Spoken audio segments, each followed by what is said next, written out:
분명히 이것저것 하면서 분주하고 바쁘게 하루를 산 것 같은데, 하루를 마무리하는 시점에 하루를 되돌아봤을 때 분명히 뭔가를 열심히 하긴 했는데 한 것이 없는 것 같은 느낌을 받아보신 적이 있으실 것입니다.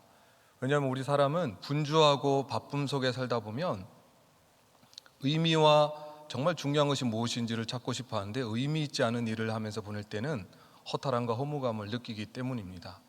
이런 의미에서 분주함은 우리 삶의 큰 적이라고 할 수 있습니다. 영적인 생활에 있어서도 마찬가지입니다. 코로나로 인해서 마지막 때가 가까이 온 정도가 아니라 처처의 기근과 핍박과 전쟁, 그리고 전염병이 창궐하게 되는 이 때를 1년 이상 경험하면서 이제는 마지막 때가 가까이 온 것이 아니라 실제로 우리가 마지막 때를 살아가고 있구나라고 생각할 정도로 우리가 이 시기를 보내고 있는 것 같습니다. 근데 이 마지막 때의 징조에 대해서 누가복음 17장에서 마지막 때, 인자의 때를 롯의 때와 같고 노아의 때와 같다라고 묘사하고 있습니다. 롯의 때, 노아의 때, 그러면 우리가 되게 타락이 극심했기 때문에 타락에 대해서 말할 것 같은데, 롯의 때와 노아의 때를 이렇게 묘사하고 있습니다. 먹고 마시고 사고 팔고 시집가고 장가가고 심고 집 사고 집 팔고, 너무나 일상적인 이야기가 바로 이 마지막 때의 징조라고 하는 것입니다. 언뜻 이해가 되지 않는 것 같습니다. 그러나 자세히 묵상해 보면 이 마지막 때가 일상적인 일에 분주해서 함몰되어서 정작 우리가 보고 느끼고 경험해야 되는 하나님 나라의 것들을 소홀히 하고 영적인 잠을 자는 것, 분주와 일상의 함몰함이 실상은 우리 영적인 삶에도 큰 적이 될 수 있다라고 하는 것입니다. 정작 중요한 일은 놓쳐버리고 일상에 빠져 있는 삶을 말씀하는 것입니다. 복음서에서 예수님 주변에 세 가지 부류의 사람들이 등장합니다. 첫 번째는 대적자입니다. 그분들은 대놓고 예수님을 거절하고 예수님을 가까이 하지 않으려는 사람들입니다. 두 번째는 무리들이 등장합니다. 무리들은 겉으로 보면 예수님을 따르고 있는 것 같습니다. 그러나 실상 그들은 예수님을 진정으로 따르는 자들이 아니라 자신의 육신의 욕망을 위해서 예수님을 따르는 거죠. 오병이의 기적 이후에 그들이 적어도 예수님이 임금이 되면 굶지는 않겠구나 라고 생각하면서 예수님을 임금 삼으려 했던 사람들이 무리의 대표적인 특징이라고 할 수 있을 것입니다. 따르는 것처럼 보이지만 실상은 자기의 욕심을 이루려고 하는 사람들이 무리이기 때문에 무리들은 제자가 될 수 없는 사람들이었습니다. 세 번째, 제자입니다. 제자는 여러 사람들이 제자로 지원했는데 예수님이 선발하신 것이 아니라 어떻게 된 거죠? 지원한 것이 아니라 예수님이 직접 부르신 분들이 제자가 될 수 있었다라고 하는 거죠. 그래서 제자의 출발은 부르심으로 시작하는 것입니다. 근데 시작은 부르심으로 했지만 그들도 전적으로 불러주신 예수님을 따라가야만 했다라고 하는 것입니다. 근데 안타깝게도 복음서를 살펴보면 예수님의 부르심을 받아서 제자가 되었지만 실상 그들의 삶을 보면 제자들도 무리에 편성하거나 무리의 입장을 대변하는 경우가 참 많았다라고 하는 것을 볼 수 있습니다. 대표적으로 오늘 본문이 그렇습니다. 오늘 본문에 보면 제자들이 한적한 곳에 가서 기도하고 계신 예수님의 뒤를 따라가서 시몬 베드로로 대표되는 제자들과 무리들이 예수님에게 어떤 말을 하고 있습니까? 모든 사람들이 주를 찾고 있습니다. 우리가 이 성경은 절제력을 발휘해서 성경을 차분하게 묘사하고 있지만 우리가 다혈질의 대표였던 베드로의 성격을 감안한다면 실제적으로는 아마 이렇게 말을 했을 것 같습니다. 예수님, 지금 뭐 하고 계십니까? 지금 수많은 사람들이 예수님을 찾고 예수님을 기다리고 있는 모습 안 보이십니까? 지금 한가하게 기도할 수 있는 상황이 아닙니다. 예수님 빨리 등장하셔서 이 수많은 사람들의 요구와 이 수많은 사람들의 문제를 해결해 주셔야 하지 않겠습니까? 라고 아마 예수님을 다그쳤을 것 같습니다. 어떻게 보면 제자들의 심정, 무리들의 심정이 어떤 면에서 보면 이해가 가기도 합니다. 왜냐하면 지금 상황이 보통 상황이 아니었기 때문입니다. 본문에 보면 28절에 나오듯이 예수님에 대한 기적, 그분이 귀신을 쫓아내고 각색 병자들을 고쳤다라고 하는 소문이 이 한 동네가 아니라 갈릴리 전체에 퍼진 때였습니다. 그래서 33절 말씀처럼 온 동네가 그 문 앞에서 예수님의 손길을 기다리고 있던 때였습니다.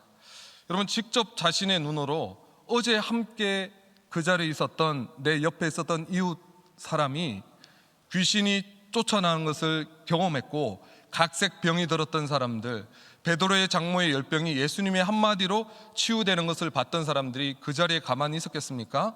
온 동네에 가서 소문을 퍼뜨렸을 것입니다. 그래서 구름대처럼 사람이 몰려들기 시작한 것입니다. 여러분, 단기 선교로 오지나 산골에 의료 취약계층에 가서 그곳에 약사가 도착했다, 아니 의사가 도착했고 그들을 고쳐줄 수 있는 약품이 도착했다라고 하는 소문만 퍼져도 아침부터, 아니 새벽부터 그 동네에 있는 모든 병자들이 어떻게든 의사를 한번 만나보려고 치료받기 위해서 장사진을 이룰 것입니다. 우리나라에서도 백화점이나 마트 개장 시간에 맞춰서 사은품 하나만 줘도 그것 때문에 많은 사람들이 줄을 서지 않습니까? 그것과 비교도 되지 않는 자기의 생명, 자기의 건강 문제가 달려있는 그것들 일순간에 해결해 줄 수 있는 구세주가 등장했는데, 사람들이 아마 앞다투어서 서로 먼저 경쟁적으로 예수님을 만나기 위해서 찾아왔을 것입니다. 그래서 무리들의 입장에서는 이렇게 수많은 사람들을 고쳐주시고 돌보셔야 되는 예수님이 그 시간에 따로 한적한 곳에 가서 기도하고 계신 예수님을 이해할 수가 없었던 것입니다. 그러나 이런 무리들과 무리들의 편성한 제자들의 발행과는 상관없이 예수님은 전혀 다른 모습을 보여주고 있습니다. 38절 말씀을 우리 한번 함께 읽어보도록 하겠습니다. 시작. 우리가 이르시되 우리가 다른 가까운 마을들로 가자. 거기서도 전도하리니 내가 이를 위하여 왔노라 하시고, 무리들과 제자들은 살리 난리 법석을 떨고 있습니다. 어떻게든 예수님 빨리 등장해 주시기를 기대하고 있습니다. 그러나 예수님은 사람들의 요구와 반응과 상관없이 차분하게 말씀하시는 것입니다. 다른 가까운 마을들로 가자. 거기에서도 내가 전도해야 할 것이다. 내가 이를 위하여 이 땅에 왔다.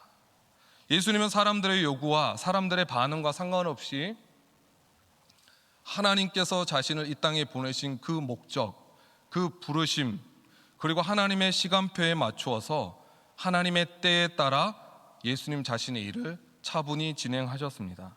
사람들이 더 간절히 찾는다고 해서, 사람들의 반응이 폭발적이라고 해서 그곳에 오래 머물지 않으셨습니다. 사람들의 반응이 없다고 해서, 사람들이 반응하지 않는다고 해서 예수님이 그곳을 떠나지도 않으셨습니다.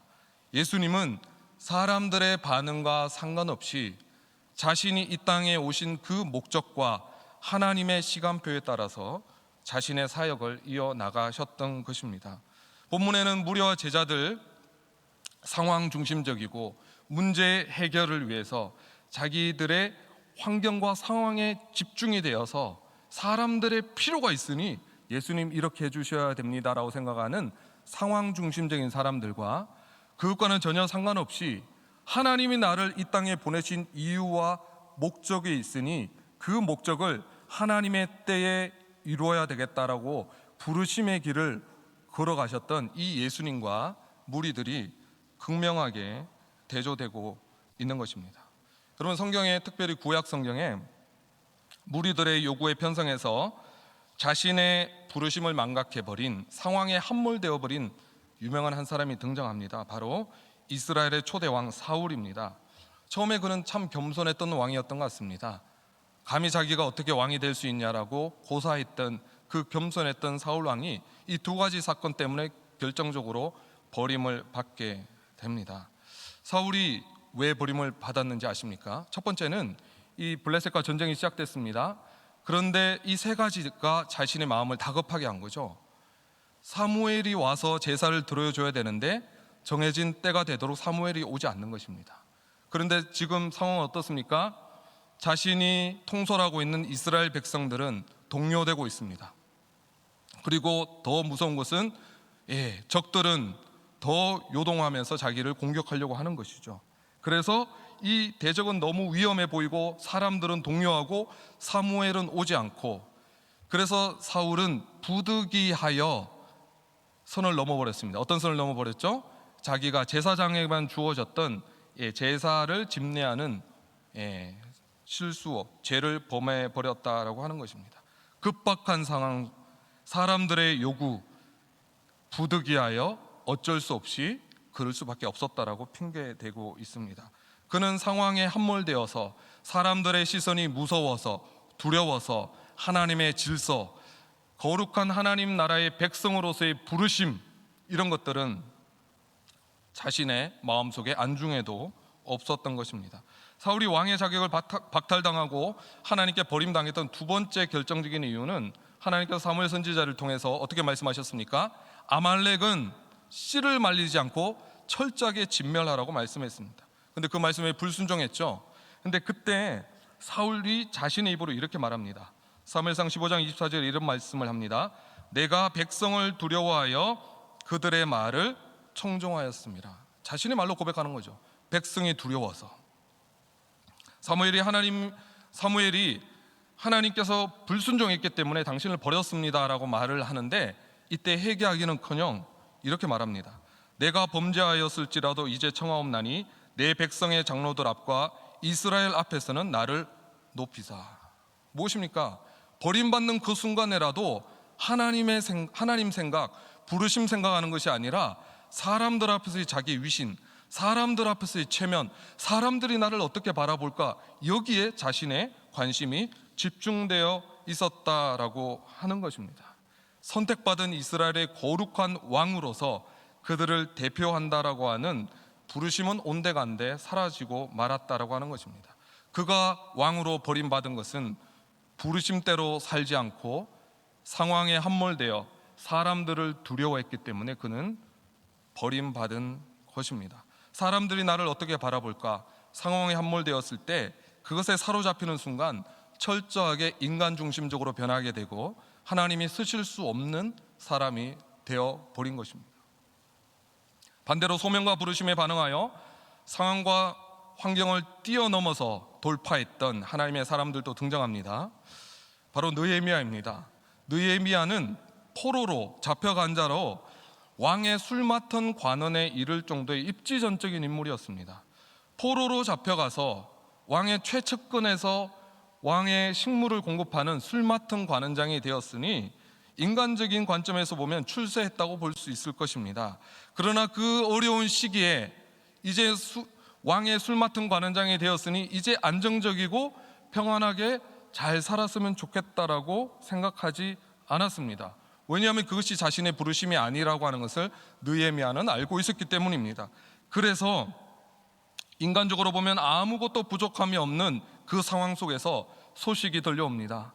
자기가 그렇게 사랑하는 민족 이스라엘 성벽이 불타고 사로잡히고 이스라엘 민족들이 고생하고 있다는 소식을 듣자마자 즉석에서 느헤미야는 금식하며 울부짖으며 하나님께 부르짖고 있다라고 하는 것입니다.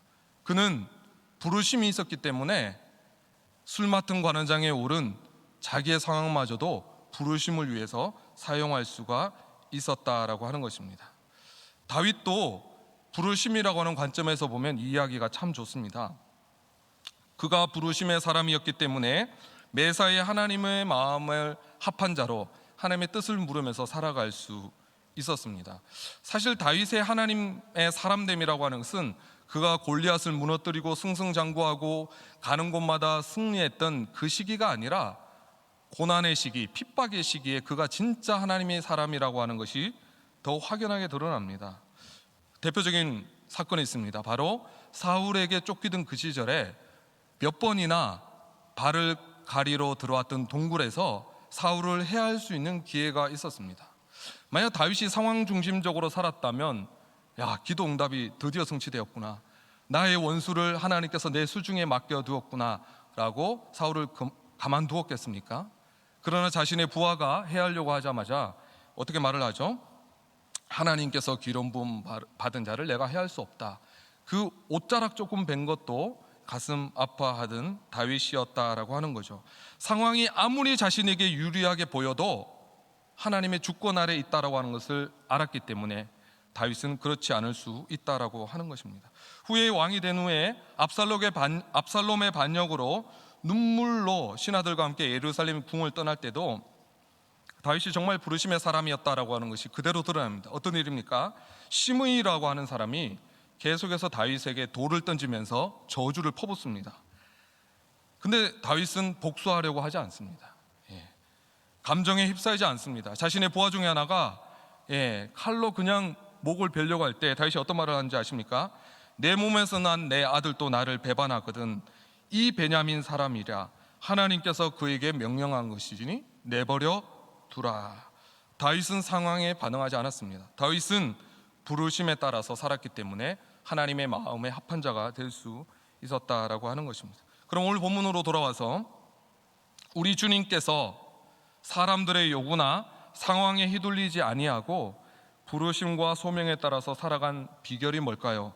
오늘 본문은 다른 것 기록하지 않고 오직 예수님의 기도 생활에 대해서만 기록하고 있습니다.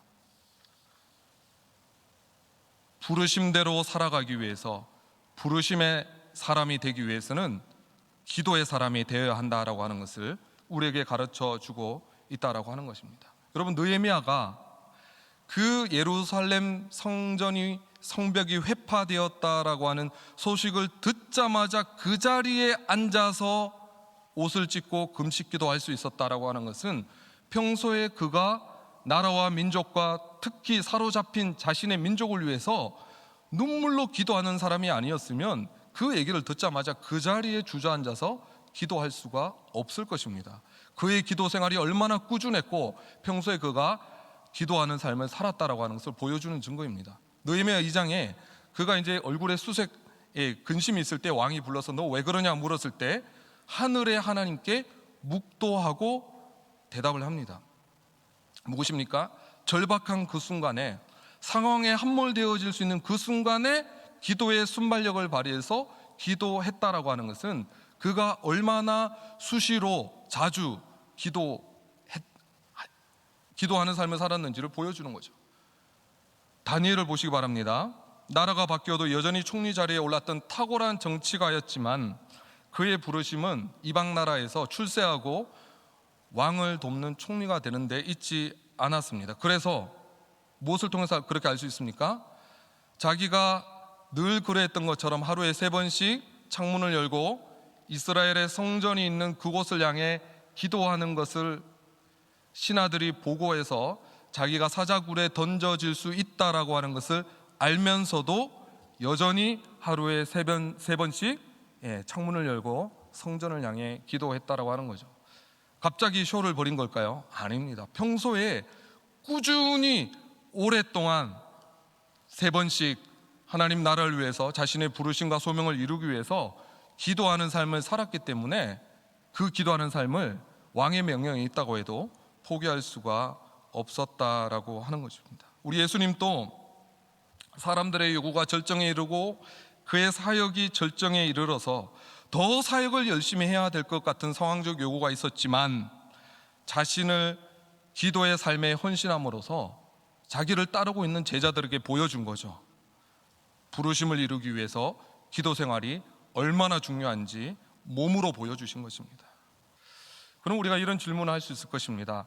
예수님이 그 피곤한 상태에서 새벽 오히려 미명에 세상 만물이 잠든 그 시간에 홀로 일어나셔서 한적한 곳에 가셔서 자리를 잡고 기도를 하셨는데 어떤 기도를 하셨을까? 예수님의 기도 제목은 무엇이셨을까? 어떤 내용이 예수님이 기도하는 내용이었을까? 이렇게 궁금해 할 수도 있습니다.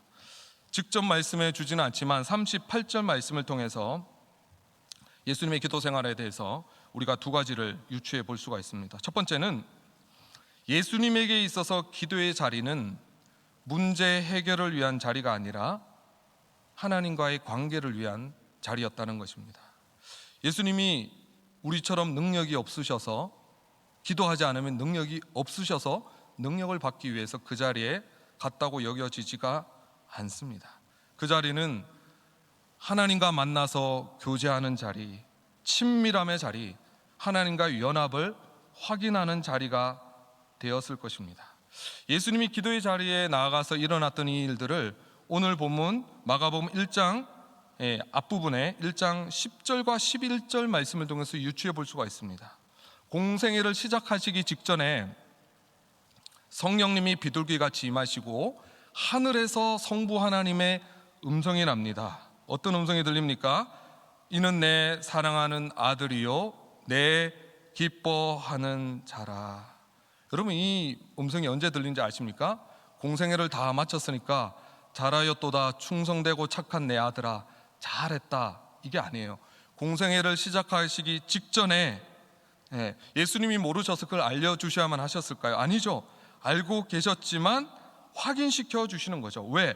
예수님에게 있어서 하나님의 음성을 듣는 것이 기쁨이었기 때문인 것입니다.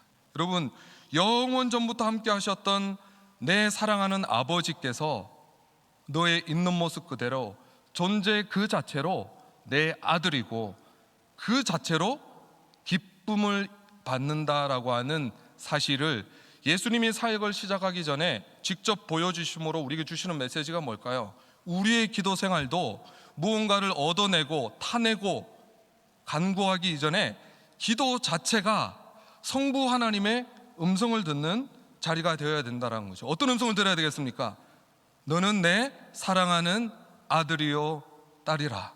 네가 나를 위해서 뭔가 대단한 일을 했기 때문이 아니라 있는 모습 그대로 구속받은 내 딸이고 내 아들이고 기뻐하는 자가 되었다라고 하는 무조건적인 하나님 아버지의 수용과 용납하심을 경험하고 체험하는 일들이 기도 가운데 일어나야 한다는 것입니다. 여러분, 성취지향적인 사회를 살아갑니다.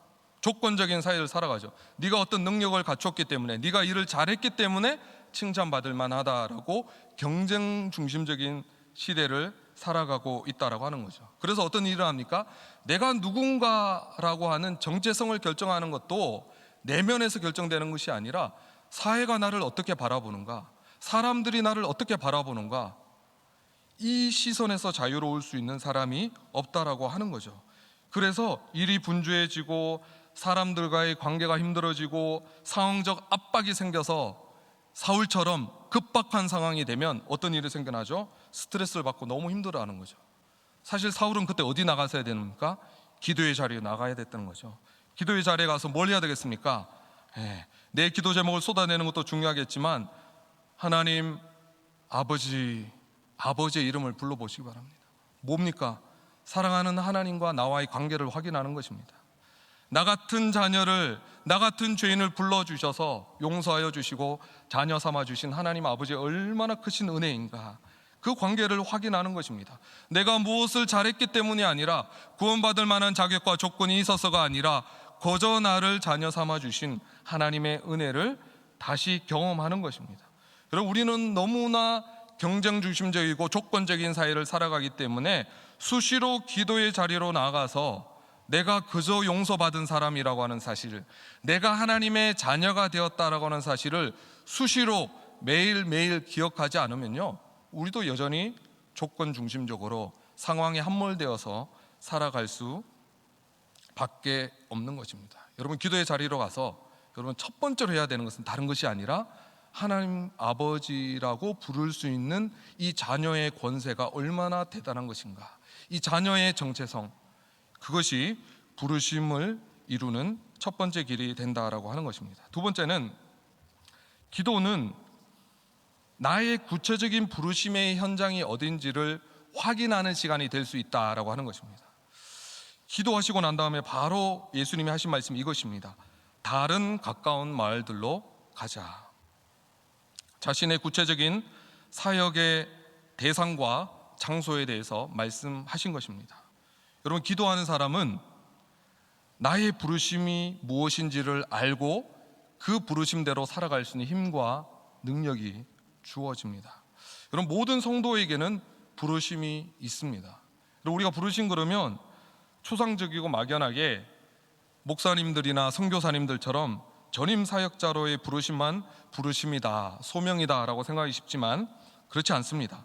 모든 성도들에게는 하나님의 부르심이 있습니다. 물론 그것이 대단하지 않을 수도 있고 작고 사소해 보일 수도 있지만 우리가 기도의 자리로 나가서 내가 원하는 기도 제목을 관철시키기 위함이 아니라 하나님 아버지가 정말 이루기를 원하는 하나님 아버지의 마음으로 몸된 교회와 이 나라와 이 민족을 위해서 내가 무엇을 하는 것이 하나님의 기쁨이 되겠습니까? 라고 간절하게 물어본다면 하나님께서 반드시 그렇게 알려주실 것입니다. 다니엘처럼 느헤미야처럼 상황과 환경이 너무 불리하고 어렵지만 그 가운데서도 이방 나라로 포로로 잡혀간 그때도 그들은 세속국가 바벨론에서 살아가면서도 타국에서 살면서도 부르심에 따라서 살 수 있었던 것처럼 오늘도 마찬가지입니다. 문제는 우리를 불러주신 부르심이 지금 내 삶의 자리에 있다라고 하는 것을 인정하고 기도의 자리로 나가서 하나님 아버지께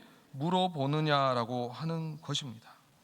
여러분, 팬데믹 때문에 제한된 삶을 살아가지만 이 시대에도 저는 반드시 우리에게 하나님께서 불러주신 부르심이 있다고 믿습니다. 팬데믹 때문에 모이지 못하고 집안에 머물러야 하는 상황 속에서 우리 모두에게 주시는 하나님의 첫 번째 부르심은 저는 내실을 위한 부르심을 주셨다라고 생각합니다. 지난 한 해 우리 2달 정도 멈췄지만 그 나머지 시간 동안은 줌으로 온라인으로 제자 훈련을 진행할 수가 있었습니다. 제자 훈련 한 반을 맡아서 진행하면서 11월 달쯤에 이제 마무리하면서 이제 소감과 간정을 나누었는데요. 대부분의 사람들이 이런 고백을 했습니다.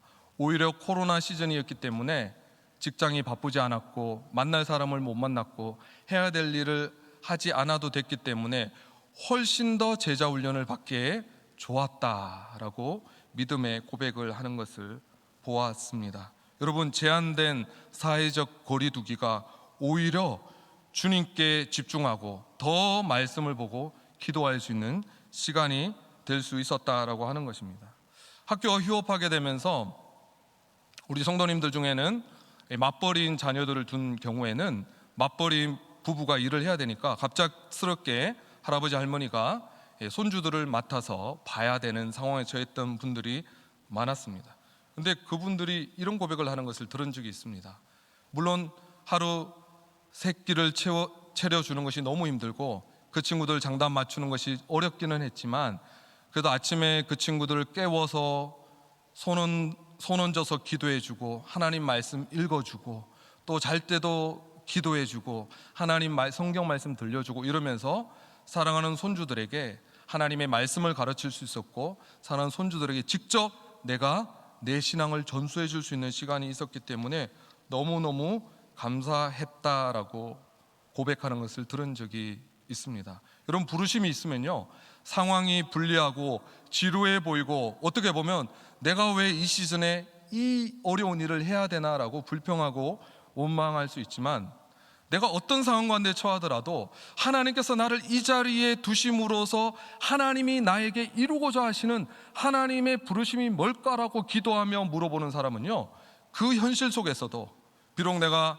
아이들의 밥을 챙겨 먹이는 가사 일에만 집중한다고 하더라도 다른 사람이 볼 때는 그게 무슨 대단한 일이냐고 물어볼지는 모르지만 그 삶의 현장 속에서 내가 부르심대로 살아가야 되겠구나라고 집중하고 기도하는 사람은요, 반드시 하나님께서 부르심을 가르쳐 주는 것입니다. 한나와 안나처럼 자기들은 쓰임 받지 못했을지 모르지만 당대에 그들은 그냥 지나가는 인생이었는지 모르지만 한나와 안나를 통해서 다음 세대가 말씀 안에 세워지는 거죠. 얼마나 귀한 사역입니까? 할아버지 할머니들이 손주들을 안고 기도하면서 내가 믿었던 예수 그리스도를 그들에게 전수하는 이 사역, 이거는 정말 보통 사역이 아닌 것입니다. 특별 새벽 기도회 지난 한 주 진행하면서 우리 교구또 권사님이 이렇게 고백하는 걸 들었습니다. 물론 현장에서 새벽 기도를 했다라면 분명히 차가운 새벽 공기를 가르고 나와서 은혜를 많이 받았겠지만 내 남편, 내 자녀, 심지어 손주까지 3대가 모여서 이 새벽 5시에 일어나서 함께 기도하고 예배하는 은혜는 누리지 못했을 것이다. 오히려 집에서 했기 때문에 남편과 자녀들과 심지어 손주까지 3대가 한 자리 모여서 5일 동안 기도하고 가정이 말씀으로 기도로 새롭게 되는 귀한 은혜가 있었다라고 고백하는 것을 들은 적이 있습니다.